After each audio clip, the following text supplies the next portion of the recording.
he who should not be named, or he who should not be forgotten. In the murky depths of prehistory, a true leviathan ruled the oceans, a predator of unmatched scale and terror. The Megalodon and his rare crimson cousin, the red Megalodon. Dominating the waters for years, these colossal creatures have left a legacy of terror that still haunts the water. So let's dive into the journey of exploring their immense size, voracious hunting techniques, and the intriguing enigma behind their dramatic extinction. Let's start off the video with the question that's been on everyone's minds recently. Is the red Megalodon real? One thing we need to get straight is that the existence of red Megalodon is definitely, surely plausible. Reason number one, there had been a recent discovery of a huge red tooth found off the Meherrin River. Situated in the United States, this river is known for the exquisite remains of colossal creatures found in its depths.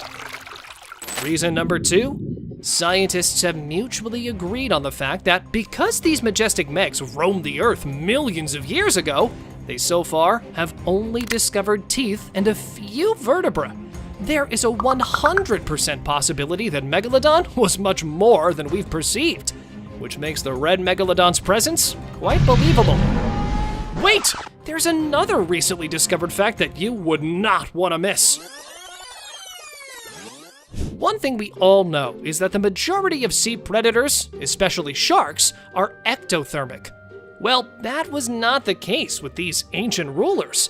After analyzing isotopes in the tooth enamel of the ancient shark, they discovered that megalodons could keep their body about 13 degrees Fahrenheit warmer than the water they swam in. In comparison with the rest of the sharks that lived alongside them, this difference was large enough to recognize them as warm-blooded animals. These endothermic predators belong to a species of sharks called mackerel sharks, which makes them the ancestors of modern-day threshers. These sharks are the ones that have managed to maintain a body temperature warmer than the surrounding water. There was another theory suggesting that the great white sharks were the real descendants of them. Does that mean that actual megalodons were only a beefed-up version of great whites? I'd say no.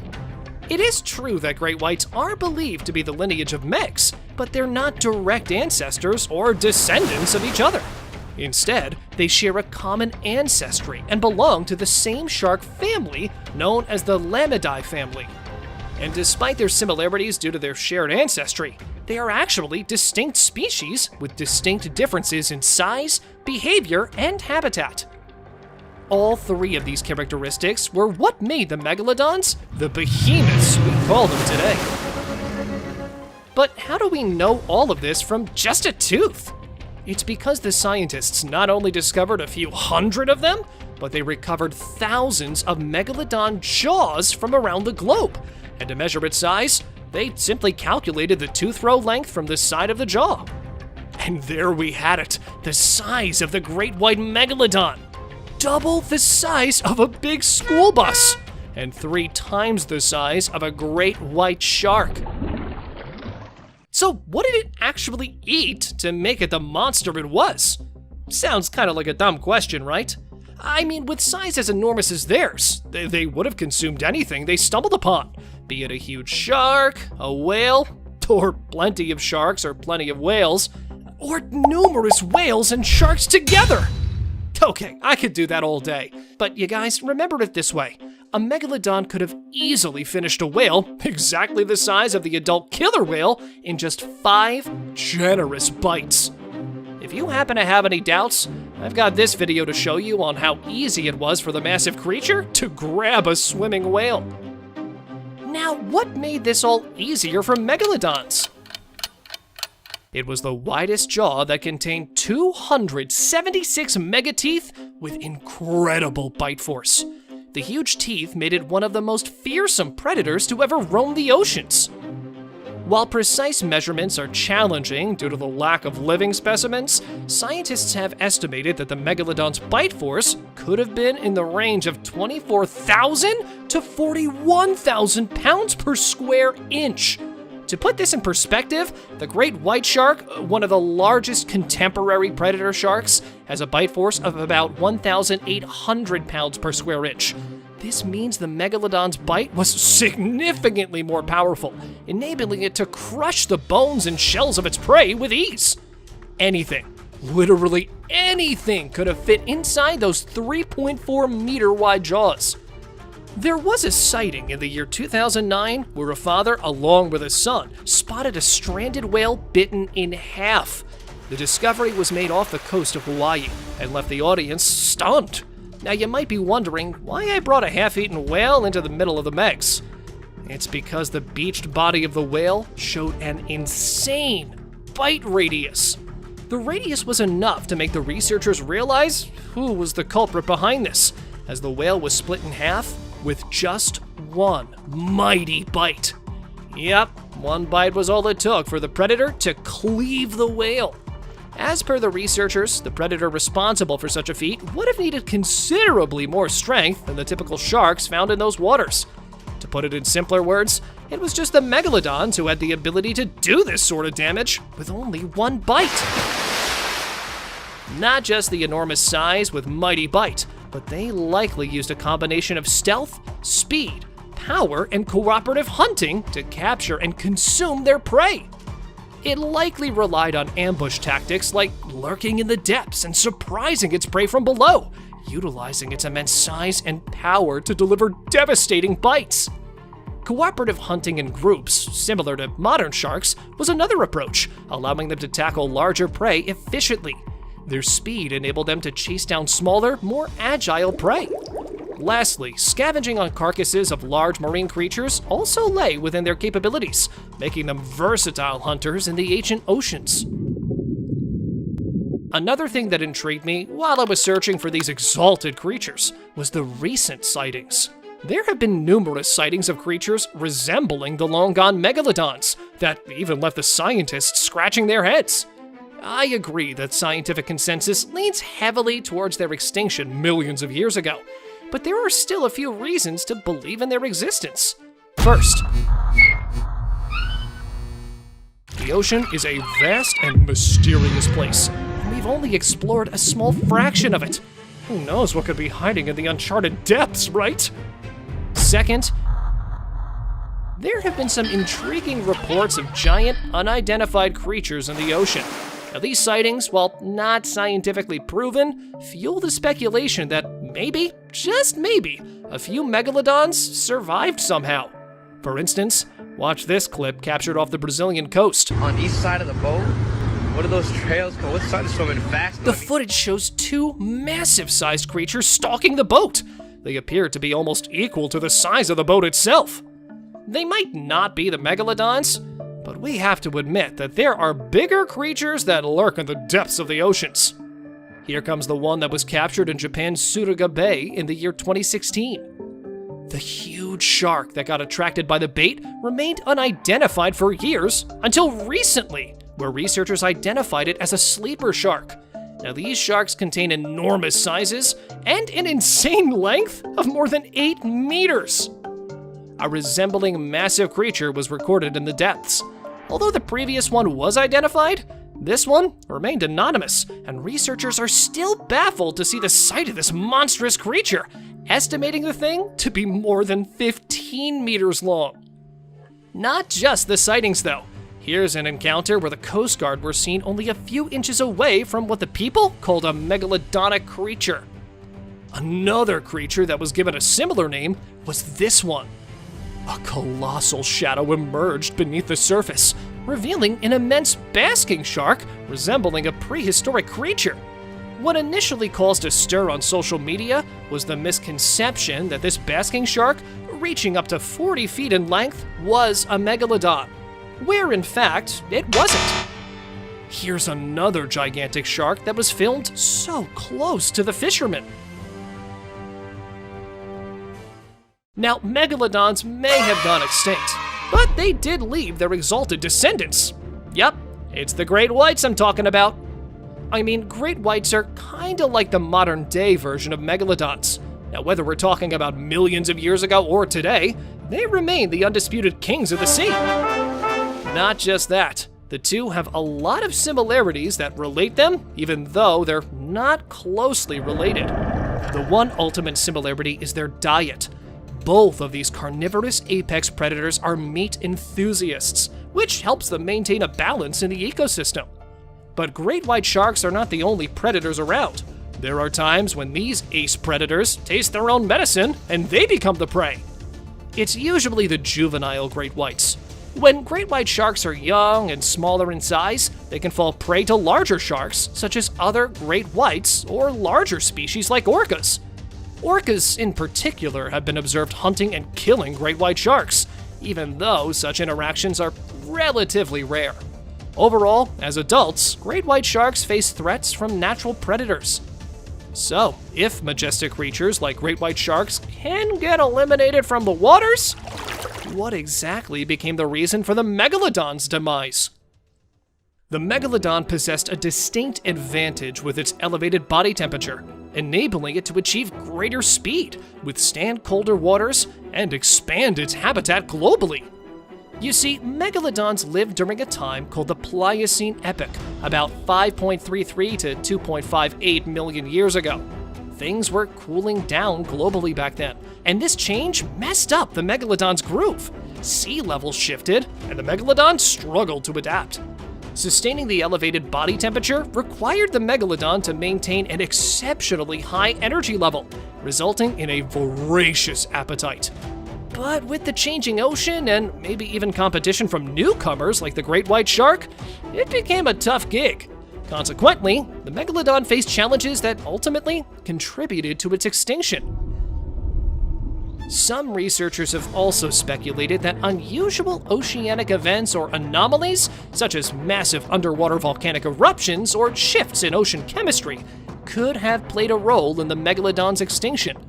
These events might have disrupted the food chain, affected prey populations, or even created inhospitable conditions for the megalodon. Early human populations living near coastlines might have occasionally encountered megalodons or their remains. While megalodons were formidable creatures and not easy prey, humans have historically hunted large marine animals for various purposes, including food, tools, and trophies. It's essential to note that while human activities may have had some impact, they are unlikely to have been the primary cause of the megalodon's extinction. Instead, these activities might have just added extra stress to an already declining population, contributing to the overall challenges the megalodon faced during its existence. Other than climatic factors that became the reason for their disappearance from the world, there was another reason that might have slightly contributed to their extinction. It was the colossal creatures themselves. It is believed that as megalodons grew larger, competition for limited food resources intensified, potentially leading to instances of larger individuals preying on smaller ones of their own species. Another reason behind the cannibalistic behavior might have been the endless hunger. I mean, either these apex predators were super hungry due to less prey around, or were just being opportunistic when they began targeting their own kind. But coming back to the point, this very cannibalism could have played a role in their eventual extinction. It could have contributed to a decline in the megalodon population, as individuals turned to cannibalism when other food sources became scarce due to changing environmental conditions. Well, megalodons weren't the only ones that ruled the water. There were other creatures who, although were not present in the same time, were powerful enough to knock down a giant-sized megalodon. First on the list are Leviathan, often referred to as the Leviathan whale. It was a massive prehistoric sperm whale that lived roughly 12 to 13 million years ago. It reached lengths of up to 60 feet and was characterized by its enormous teeth, which could grow up to a foot in length. These teeth were designed for gripping and tearing apart prey, which often included large marine animals. To envision how Leviathan could potentially win such a battle, one might consider its powerful bite force and its teeth designed for disabling and incapacitating prey. If Leviathan could strategically target and inflict damage on Megalodon's vital areas or limbs, it could potentially weaken the shark over time. Another advantage that this streamlined whale would have had was speed. Its streamlined shape and large flippers allowed it to move swiftly through the ocean, particularly when pursuing prey or engaging in fast bursts of acceleration. On the other hand, Megalodon, while an incredibly powerful swimmer, had a bulkier build that was more adapted for endurance and brute force than for swift and nimble movements. So, if the two ever confronted each other, Leviathan would have easily won the game of life due to its agility and maneuverability. Then comes the great white sharks, which might have outcompeted their bigger Megalodon cousins. Now, I know that there's around 1 million years between both the predators, and considering the massive size and stealth with which great white sharks hunt, if it was a group of great whites versus a single Megalodon, there was a possibility of them finishing a Megalodon in the confrontation. Another such fierce enemy of the Megalodons would have been the Basilosaurus, often referred to as the king lizard.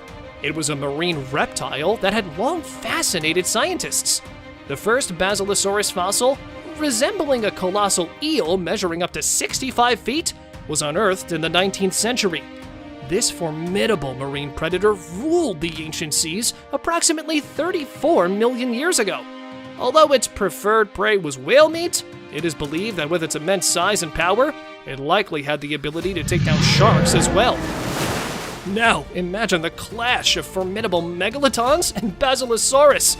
I know it never really happened in reality, but if it did, the Basilosaurus, with its sheer size, would have easily knocked off the Megalodon. And if a Basilosaurus could do it, the Mosasaurus would have definitely done it. This marine reptile had a striking resemblance to the former. The Mosasaurus thrived during the late Cretaceous period, roughly 70 million years ago, boasting a maximum length of around 56 feet. Armed with sharp teeth designed for gripping and a double-hinged jaw that allowed them to swallow prey whole, Mosasaurus was a formidable predator, preying on marine reptiles, pterosaurs, and perhaps even land dinosaurs and other mosasaurs. Now, let's shift our gaze to the mighty Megalodon, an apex predator that roamed the oceans millions of years ago. Now, while the Mosasaurus was undoubtedly a formidable predator in its own right, if these two ancient beasts had somehow encountered each other, it would have been hard for the Meg to defend himself. Albacetus, the giant sperm whale that roamed the seas 15 million years ago in the Miocene period, hailed from the western United States and had a fascinating history. Discovered in 1909 in Santa Barbara, these magnificent creatures were initially mistaken for marine walruses, a theory that was later debunked by scientific research. It also had some special features that made it different from other sea creatures of its time. It had a closed groove in its nose and teeth with a hard outer layer called enamel. Now, these features were unique and made it stand out among its fellow marine animals. Now, as for the question of how Albacetus might fare against the formidable Megalodon, I just want to add that an encounter between these two ancient giants, if it ever occurred, would have been a truly epic battle of prehistoric titans, with the outcome remaining a mystery lost to the depths of time. Cetatherium, the ancient whale beast, was a creature of immense size and surprising stealthy power. While it may not have matched the immense proportions of the Megalodon, what made Cetatherium intriguing was its unique adaptation and the power it wielded beneath the waves. Its ability to maneuver and stealthily hunt in its preferred surface waters made it a formidable predator in its own right, demonstrating that size alone did not dictate its success in the ancient seas. Speaking of potential Megalodon hunters, how can we forget about the giant Pacific octopus? Just look at its enormous size and elongated 8 arms, ready to ensnare anything that dares come near it. If that's the case, how could it have left the Megalodon unharmed? Well, the Meg would have had the advantage of sharp, shark-like teeth. But take a look at this. The huge balloon it could form would be enough to obscure any predator's vision, not to mention the secret inky weapon it hides. If it couldn't hunt the Meg, it surely would have given the massive prehistoric beast a hard time.